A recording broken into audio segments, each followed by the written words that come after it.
આજનો આપણો ધોરણ 8 ની અંદર ટોપિક છે સમઘનનો પૃષ્ઠફળ. બરાબર? તો સમઘનનું પૃષ્ઠફળ ની અંદર આપણે જોઈએ તો આપણે એક આકૃતિ દોરી દઈએ. આ જે આકૃતિ દોરી એને શું કહેવાય? સમઘન. આગલા ટોપિક ની અંદર આપણે લંબઘનના પૃષ્ઠફળ વિશે જોયું કે લંબઘન કેટલી સપાટીઓ હતી? 6 સપાટીઓ હતી. બરાબર? તો એ જ રીતે સમઘનને પણ કેટલી સપાટીઓ હોય છે? 6 સપાટીઓ હોય. હવે 6 સપાટીમાં લંબાઈ, પહોળાઈ અને ઊંચાઈના માપ કેવા હોય છે? સરખા હોય. કેટલા હોય? સરખા. ધારો કે અહીંયા આ પણ લંબાઈ, આ પહોળાઈ પણ એની લંબાઈ જેટલી જ હોય તો આને પણ L કહીએ. ઊંચાઈને પણ આપણે શું કહી દીધો? L.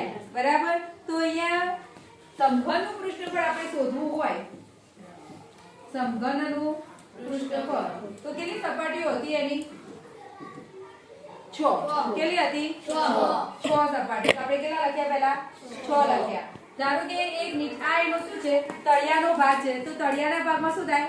લંબાઈ ગુણ્યા લંબાઈ. મથાળાના ભાગમાં પણ શું આવે? લંબાઈ ગુણ્યા લંબાઈ. એવી જ રીતે એની 4 બાજુ હતી તો 4 બાજુનું ક્ષેત્રફળ શોધવું હોય તો એ પણ શું આવે? લંબાઈ ગુણ્યા લંબાઈ. તો લંબાઈ ગુણ્યા લંબાઈ કેટલી વખત આવશે? 6 વખત. કેટલી વખત? તો અહીંયા 6 કૌંસમાં L ગુણ્યા L. તો બરાબર આપણે 6 લખ્યા. L ગુણ્યા L એટલે L ની કેટલી ઘાત લખી શકીએ? 2 ઘાત. તો અહીંયા સમઘનનું પૃષ્ઠફળ શોધવા માટેનું આપણને એક સૂત્ર મળી ગયું, 6L². બરાબર? એવી જ રીતે સમઘનનું શું શોધવું છે? પાર્શ્વ પૃષ્ઠફળ. સમઘનનું પાર્શ્વ પૃષ્ઠફળ. હવે પાર્શ્વનો અર્થ શું થાય? પાર્શ્વ એટલે એની બાજુઓ. કેટલી બાજુઓ હોય? આનું આપણે જોયું હતું કે કેટલી બાજુઓ છે? 4. કેટલી છે? 4. તો 4 બાજુ હોય. સમઘનની અંદર એની લંબાઈ, પહોળાઈ, ઊંચાઈ બધું જ સરખું હોય તો આપણે એના ક્ષેત્રફળ શોધવા માટે શું ઉપયોગ કરીએ છીએ? લંબાઈ ગુણ્યા લંબાઈ. શું કરીએ છીએ? લંબાઈ ગુણ્યા લંબાઈ. તો લંબાઈ ગુણ્યા લંબાઈ કેટલી વખત થાય? 4 બાજુઓ હતી તો કેટલી વખત થશે? અહીંયા 6 બાજુ હતી તો આપણે કેટલા લખ્યા હતા? 6 સપાટીઓ હતી. હવે કેટલી સપાટીઓ થઈ?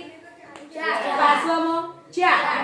એનું ક્ષેત્રફળ લંબાઈ ગુણ્યા લંબાઈ. તો બરાબર આપણે 4 L ની કેટલી ઘાત લખી દઈએ? 2 ઘાત. એટલે કે 4L². તો સમઘનનું પાર્શ્વ પૃષ્ઠફળ શોધવા માટેનું સૂત્ર આપણું કયું થાય? 4L².